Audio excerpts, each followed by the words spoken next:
Hey everybody, welcome. Big D, Daniel Ravanelli from 505 Cigar Review, here with the exclusive content for you folks at Student of the Leaf. That's right, and today, we're not going to do a review like we did last week. Last week got me thinking. We did talk as we reviewed one of the great families of the cigar industry, Padron.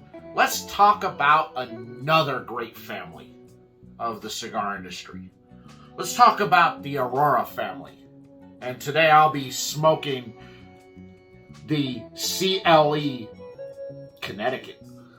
One of these just great everyday, don't have to think smokes. Not heavy, not full-bodied. If you're newer in the cigar game, this is a wonderful stick to pick up. It's creamy and buttery and it hits all the right spots. And it's not going to overwhelm your palate. You're not going to be, ooh, that's heavy and full-bodied. It's a delicious smoke. So, what do we know about the Eiroa family?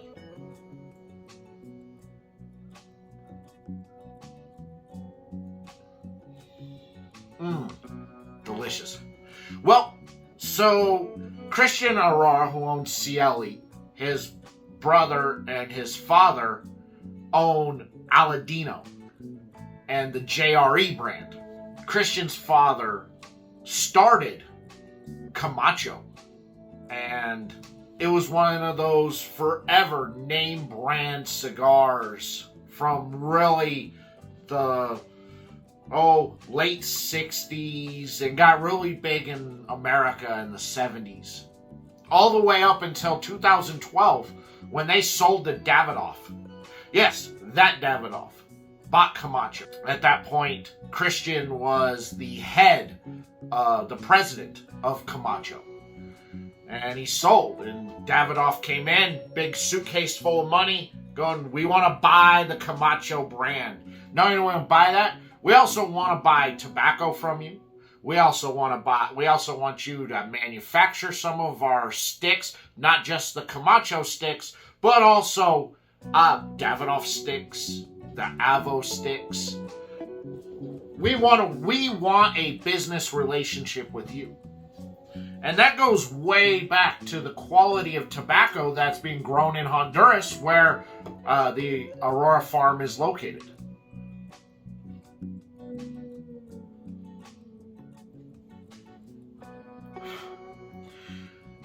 Christian's dad and grandfather always kept tallies of everything that happened, the weather during the growing season, the weather in the off season, to know where to plant, what should be planted there, because certain tobacco does better in certain climates. Going, well, we can expect that every 6 years we're going to have a drier season.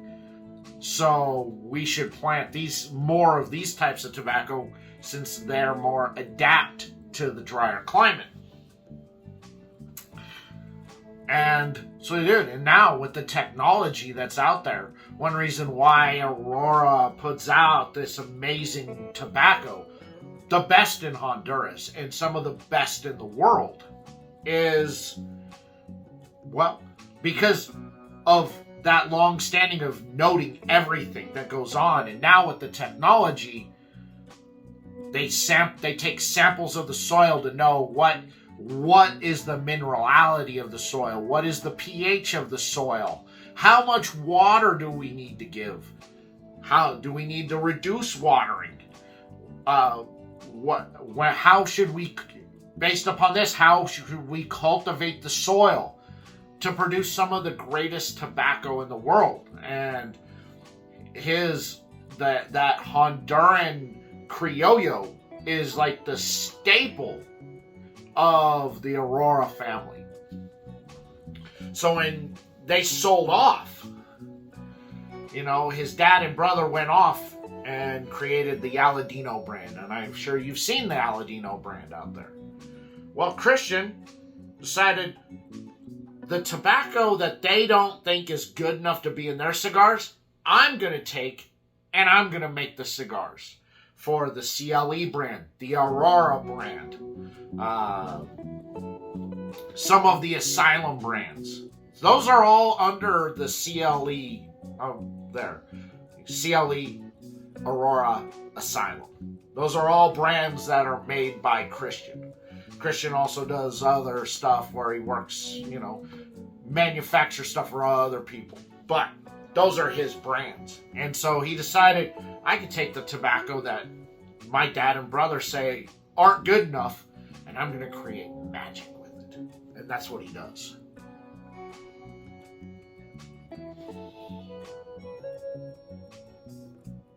Look at the dragon clouds. Blowing dragon clouds. He just has a way in this magic. And I can tell you, I've smoked Aladino tobacco and brand, and I've smoked Eiroa brands. And I tell you, if what Christian is doing with that tobacco wasn't good enough quality to be in the Aladino brand, his cigars far outpace the Aladino. And Aladino's very good, but it's remarkable. And that's just kind of one of those geniuses. They've got a massive family farm outside of Danley, Honduras, where they manufacture. And it's just pure magic on what comes out of the factory and what he does and where he goes. He did an interview and somebody asked him,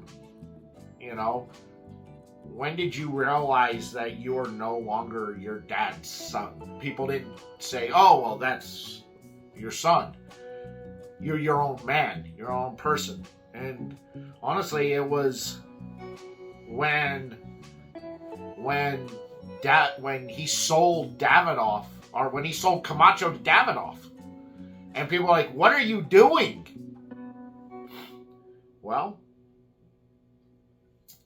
what are you doing? And then he threw out his own brand out there. And people were like, whoa, wait a second here. What are you doing? What are you doing? This is fantastic. And you can go through ratings and just see everything from CLE that's just, it always has high ratings. It's always quality. And you compare it to the ratings from Aladino, he's far and above producing better quality that's coming out of the same exact factory as his dad and brother. And he's miles ahead of them.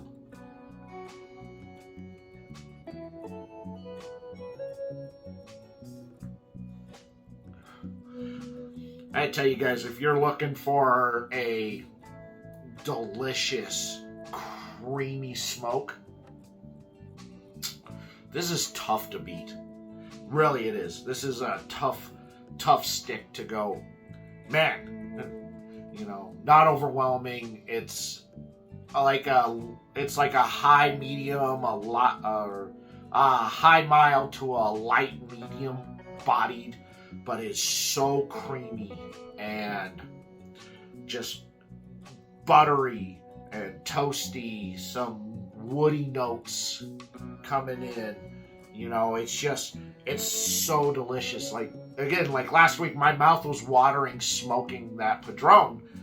My mouth is watering smoking this stick just because it just hits all the right spots. And you don't have to move up and go, well, I need something heavier. I got to smoke the heaviest, brashest smoke in the world. You can smoke something like this and just enjoy the flavors that you're getting, because the flavors, they just pop, and you're left with just your mouth going, I need more of this. This is definitely what they call a mouth pleasure.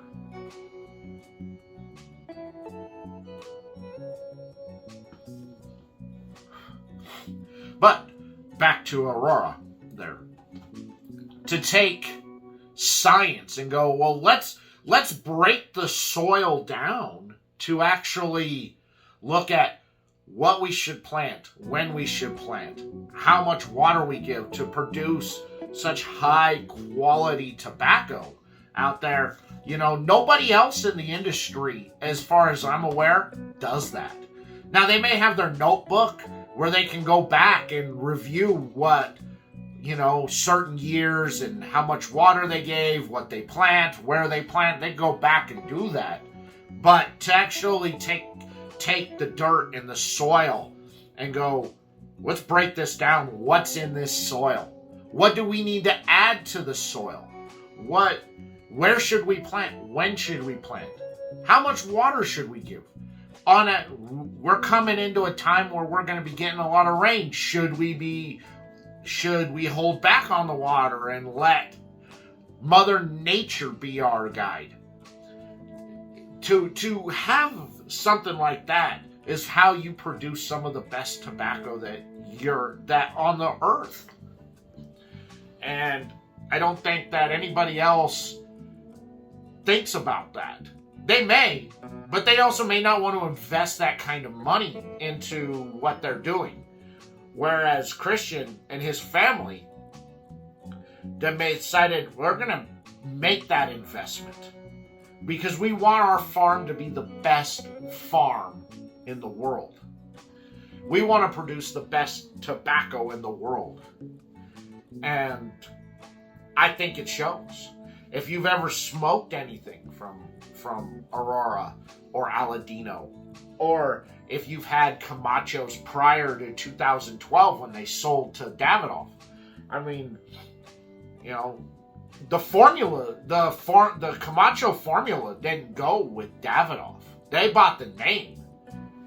Because you can, if you smoke Camachos prior to them being sold, and you smoke a lot of the CLE brand of what's out there, they taste like the Camachos tasted before they sold. Camachos today are still good. They're great sticks. Don't get me wrong. I still enjoy Camacho a lot. But they have a different taste and flavor than what they used to have. This tastes like an old Camacho.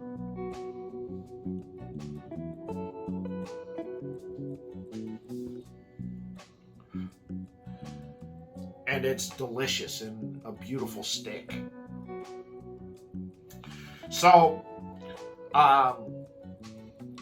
what I want to start doing is I'm going to go through the comments section on these videos as they drop and questions that come in. I'm going to answer in the videos, and I highly recommend that you all drop your questions out. If you have questions about tobacco, if you have questions about cigars, you know, I'm happy to provide you with the answers on that. You know, I used to work for Reynolds Tobacco. I worked in their premium tobacco line. So for Dunhill, Benson and Hedges, Natural American Spirit, things that used real tobacco, not those reconstituted sheet of cardboard that most like cigarettes or cigarollos were. I worked with real tobacco, and I had the opportunity to go to the Dominican and Nicaragua and Honduras and really learn and how to read the tobacco, how to know when it's ready, what smells you should be looking for, how things should burn. And so I'd love to share those experiences with you. So if you have questions, please drop your questions down in the comments, and then as future videos progress, we'll answer those questions. And if there's any type of video you're interested in wanting to see, let me know. I'll be happy to make any sort of video that you would like. And please also go and check out my YouTube channel, 505 Cigar Review Show, over there. I basically review the sticks, but I also talk about me and my life and things that are going on. It's just not all, here's this stick, this stick, this stick. It's also encompassing because cigars are a part of my life. And so as I'm sitting smoking and talking, you know, I like to talk about my day at work. those of you that are blue collared, when I talk, you guys kind of understand what I'm going through, when I'm complaining about something. But in my opinion, the Eiroa family is one of those legacy families in the industry. The brands, the Aladino, the CLE brands, may not be legacy brands, but they are a legacy family.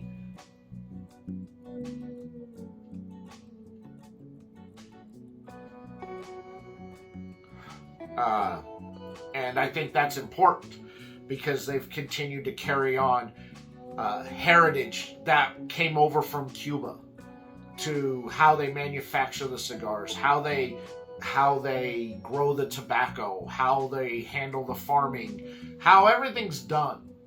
And they've continued that tradition.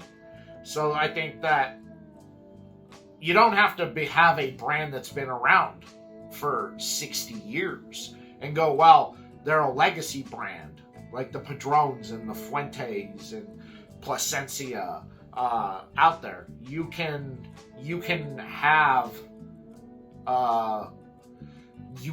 brands out there that maybe they sold or somebody retired but came back, but the family is legacy. And I think that Eiroa family is a legacy family that belongs in that conversation when you talk about legacy brands.